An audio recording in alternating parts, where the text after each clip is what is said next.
Prekryjeme raz, príde zas. Keď sú naše emócie ako hnev, smutok, nenávisť, beznádej, pocity viny a podobne veľmi zahlcujúce, je otázka času, kedy sa prejavia ako choroba, bolesť, úraz, nevera, rozvod, nehoda alebo iná ťažká životná situácia.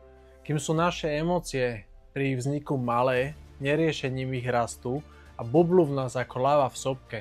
Keď sú dostatočne veľké, stačí jedna ďalšia náročná situácia a sopka buchne.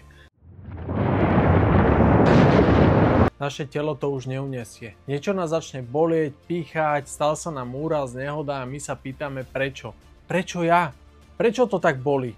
Najčastejšie utekáme za niekým vonku, kto nám pomôže. Kto pomôže zvládnuť dôsledky našich dlhodobo neriešených a potlačaných emócií. Predpíše nám lieky, mastičky, tinktúry, lebo mu nič iné ani neostáva.